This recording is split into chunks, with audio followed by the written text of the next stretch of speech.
Next up on Liberty Without Compromise, I'm honored to welcome Charlene Phipps. She's currently serving on the Spirit Lake City Council and now running for mayor of Spirit Lake. Charlene has been a vocal advocate for citizens, known for digging into issues, asking tough questions, and holding government accountable. Over the past couple of years, she's volunteered heavily with the Spirit Lake Chamber of Commerce, the Senior Center, and the Spirit Lake Community Coalition. Prior to public service, she worked in healthcare as a registered nurse and also has experience in legal secretarial work. Skills, she says, help with reviewing contracts in volatile situations. In her campaign, Charlene promises to expand comment opportunities for the public, bring audits online, hold town halls, and build a business consortium so local business voices are heard. We're going to get into what inspired her to run, how her council experience shapes her mayoral approach, and what she sees as Spirit Lake's greatest challenges. So, Charlene, we welcome you to the show. Thank you very much for having me. Charlene, we really appreciate you taking the time to come on and tell us about your race. Give us a little background on your experience with the Spirit Lake City Council. Well, I was elected in November of 23. It was actually the second time that I had run. I have had an opportunity to work closely with the city council members, the mayor, and city staff. It has also provided me an insight into how the city itself runs, the business aspect of what is required to function as a city. And I believe that I can do an excellent job in ensuring that our city thrives for the coming years. We need to have a successful, thriving business sector. We need to support our citizens, and we need a opportunity for those individuals and those companies or businesses to work together and ensure that this city succeeds for the next few years, or ongoing, I guess. I had talked a little bit about your background when we were introducing you. Give me a little bit more on your work history, your background, and then how that's been an asset to you both in how you're serving currently and then in the race for mayor. Well, as a registered nurse, I have a background in shock trauma ICU and the emergency department. You are required to work in a very high, stressful, chaotic environment in life and death situations. It requires you the skills necessary to work closely with individuals in very trying times, and sometimes on deathbeds. Those experiences allow me to work well with the public, to interact with a variety of individuals. That it also provides me an opportunity to deal effectively in very stressful situations. As my registered nursing career, I worked on contract negotiations, working closely with senior staff,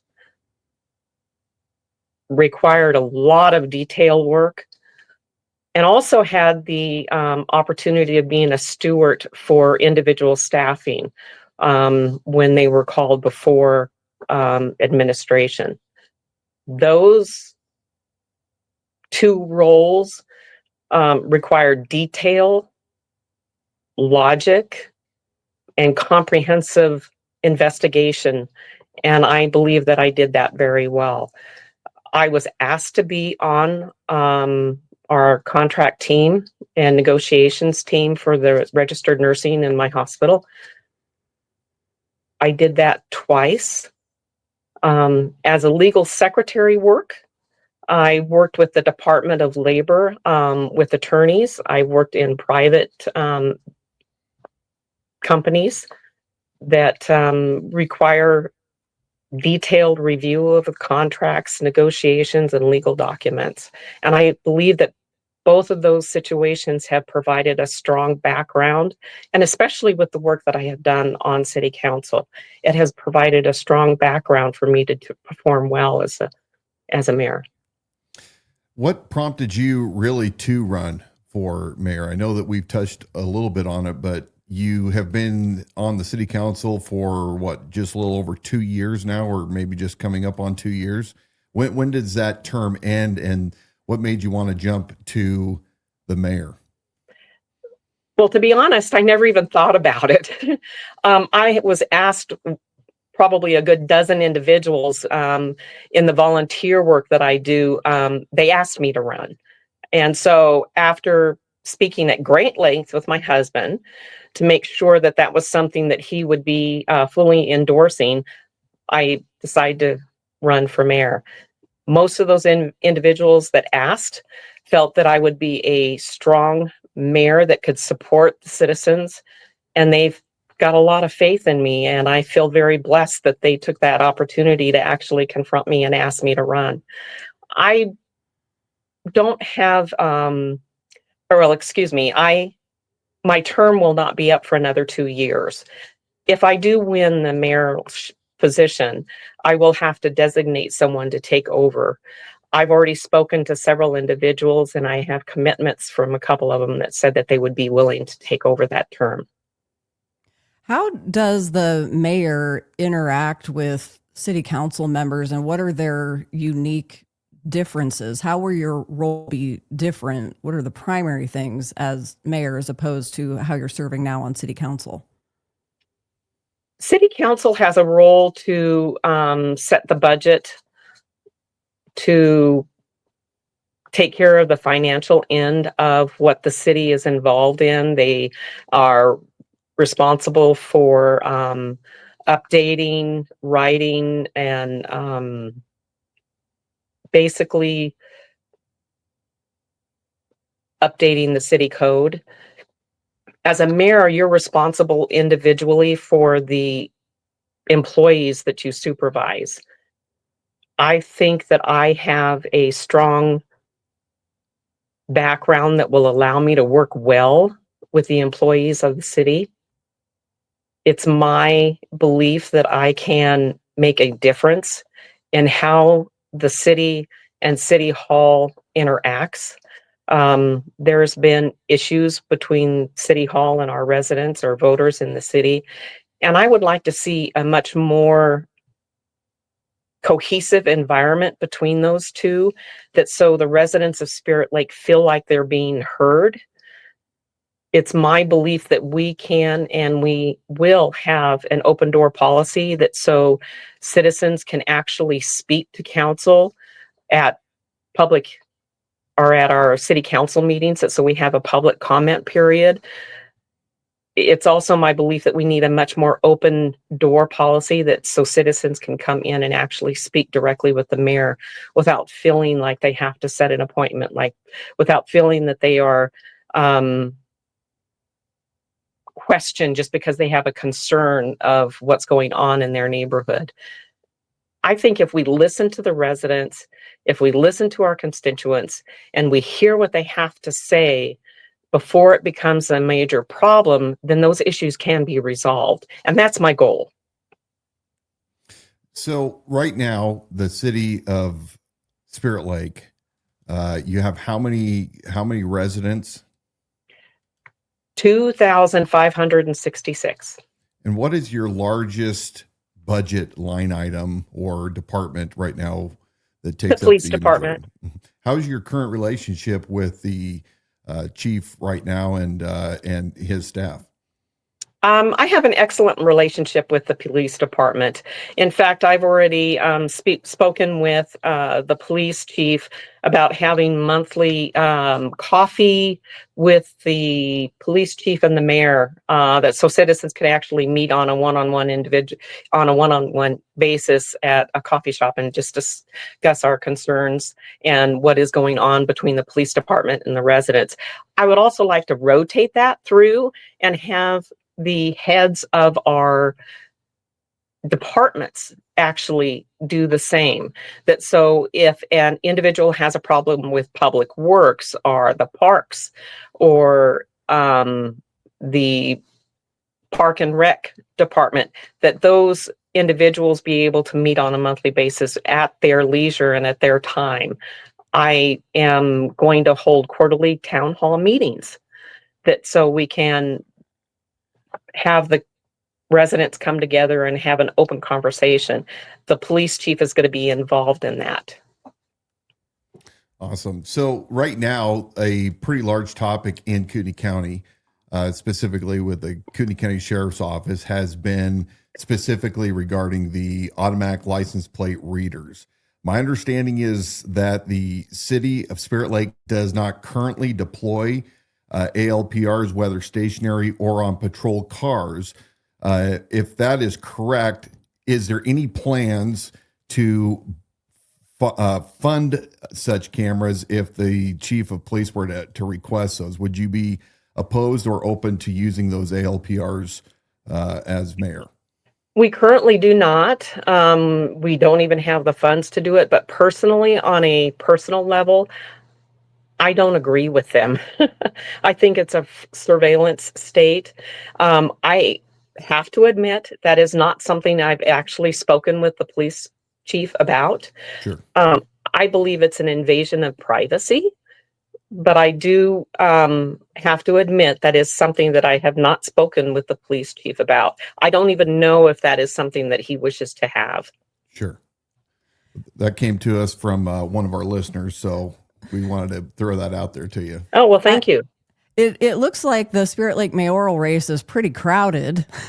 And I'd Yes, love to it know is. I'd love to know from you what sets you apart from the other candidates running. I don't know if any of them have experience in service of sitting on city council or necessarily what their background is. I'm sure you've got more knowledge on that. So what sets you apart from your opponents? I think it's my volunteer work. And it is against the other three, it's my volunteer work. I've been involved in a variety of organizations for the last several years. I am the co-founder of our community center Meals on Wheels. In the last 3 years, we've raised over $23,000 for that organization through a program that I started called the Silent Auction. We have that on a yearly basis, and we've had 3 events. And it's the total that we've come up with those 3 years is the 23,000. I'm also involved in our Spirit Lake Community Coalition, which is basically a what do you call a volunteer organization that encourages and promotes a citizen-driven plan for what your city is going to be doing for the next several years. We're right in the midst of conducting a survey through our Heart and Soul program, and I am a core team member of the Heart and Soul. We received a grant from Innovia of about $20,000 and $10,000 from the Heart and Soul program itself. We are in the midst of doing the survey to determine what the residents would like to see changed, what they love about their city, what can we do going forward to promote and support our citizens. I've also been involved in the senior center for the last several years, and so it gives me an opportunity to really listen to our elderly population that is in Spirit Lake, what their concerns are, what they would like to see changed. Majority of them would like to have a medical facility in town. We have also been involved in of course, the city council. There's only one other individual that has been involved in city council. The other 2 have not. But I believe that the majority of my differences between who is running is my volunteer work. I will continue to do that even if I become the mayor, because I have met some remarkable individuals that I work with. They are smart, talented, and they will be a great resource if I become mayor that I'll be able to call on and if I need assistance. They have already committed that to me, that said that they would do that. And I think that sets me apart, is I have a whole group of individuals that are willing to step up and say, hey, how can we succeed? What do we need to do to succeed? And I believe that is my strongest suit. It sounds like you really have your finger on the pulse of Spirit Lake, a great love for the city. Yeah. Volunteerism, of course, is very dear to my heart as well. And I just cut you off. I am a firm believer you have to give back to the community that you live in. I'm a firm believer that you need to support those individuals, that you need to give back to those that are less fortunate. And that was one of the reasons I started doing this, was to give back to the community. I had heard 3 years ago that the senior center and the Meals on Wheels were in a financial fix. And within a 3-week period of time, I alone put together the first silent auction. We held it at the community center. We only raised about $1,500, but that was $1,500 they didn't have prior. And so it is very dear to my heart that you need to support those that need assistance. Indeed. You know, I have lived in this region my entire life, fourth generation, grew up in the Spokane Valley on some historical land. We've always loved Spirit Lake. My dad was a millwright out at Kaiser Aluminum for 40 years, and many of the men that he worked with came from Spirit Lake. So we lived very close to Spirit Lake in our home here in Athol, not the city, but, you know, the general zip code. One of the things that I noticed that I was somewhat, I guess, surprised is the Coeur d'Alene Press recently did their Meet the Candidate forums. And we see just about every single city except for Spirit Lake. And were you reached out to by the chamber or by the Coeur d'Alene Press as a candidate for a position in Spirit Lake, or did they just flat out blow you guys off? I received a request for their voter guide, and I did complete that.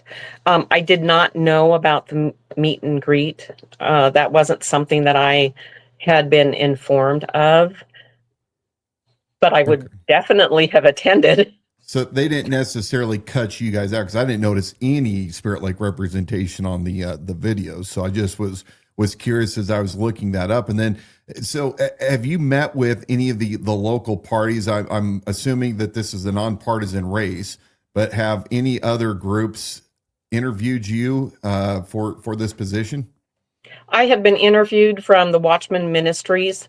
It is a nonprofit organization that it's faith-based, that does interviews, and there were 2 of the candidates for mayor that participated in that. And I encourage your listeners, if they get an opportunity, to access that site and listen to the interviews.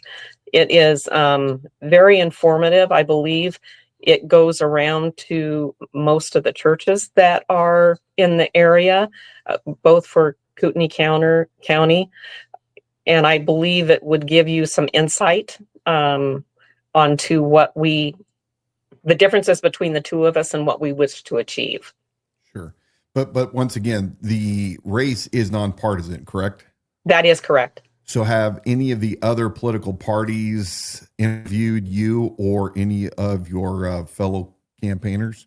There was one individual and I that was interviewed by the KCRCC.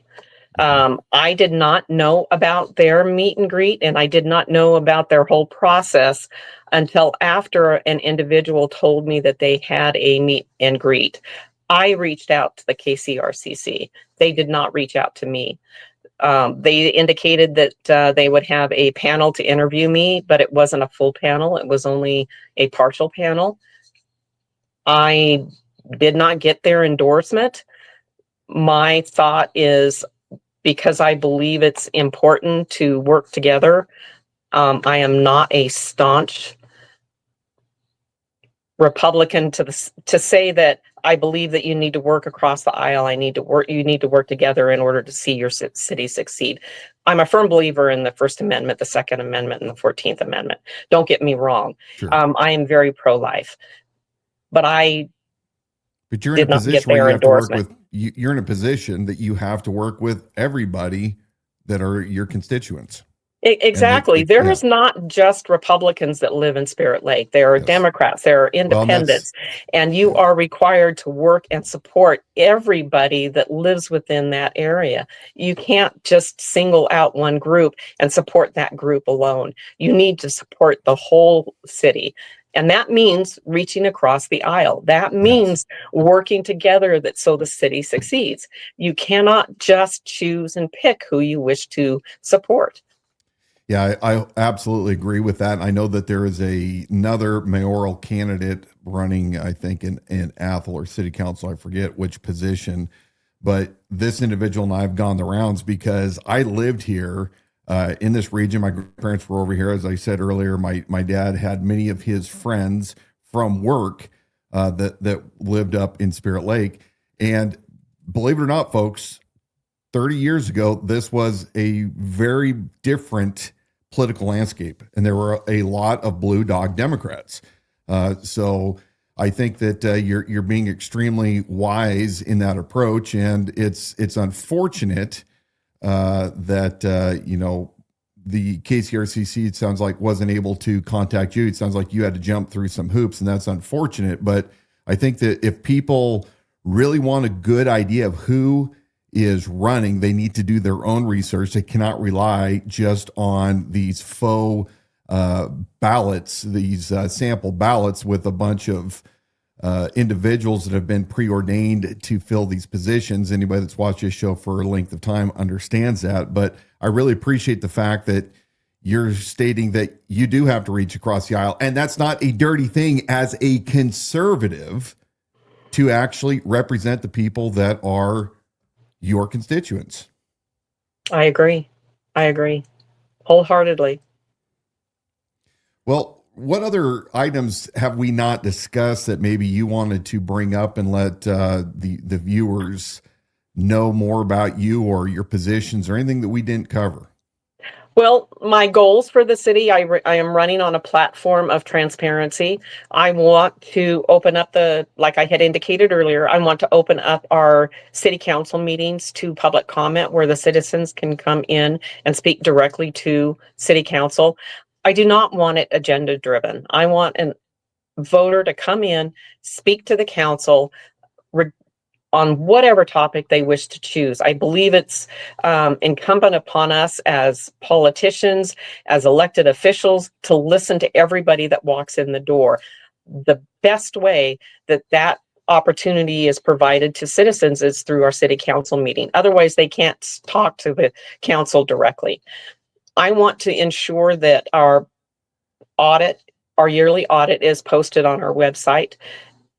I believe they need an opportunity to review that at their leisure. They shouldn't have to come into City Hall to review it. They need to do it at their leisure whenever they choose. I would like that Business Consortium to give an opportunity for business owners to speak. Tell us your complaints, tell us your concerns. And then let's come up with some solutions to ensure that your businesses thrive. Spirit Lake is losing 4 businesses or 3 businesses right now as it stands this year under this current administration. We need to support our businesses to ensure that they survive because they are our tax base. We have an obligation to ensure that our tax base survives, or we don't have an infrastructure. And I definitely can tell you, I don't want it turned over to the state or any government entity where they're responsible for our sewer and our water. Right. I want Spirit Lake to be the one that is responsible for those, because that is more accountable to the citizens. Why are these 4? Oh, I'm sorry. I didn't mean to interrupt you.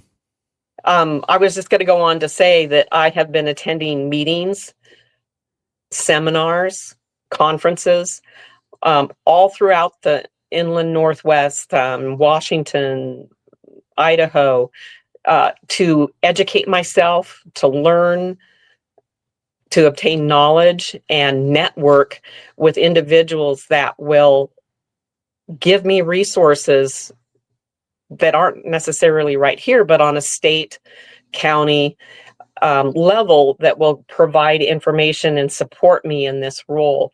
I was very fortunate to go down to Boise in July and attend a Northwest Community Development Institute. That institute is a 3-year program, and I attended year 1, but it provides tools for like project funding, policy navigation, citizen participation. It also provides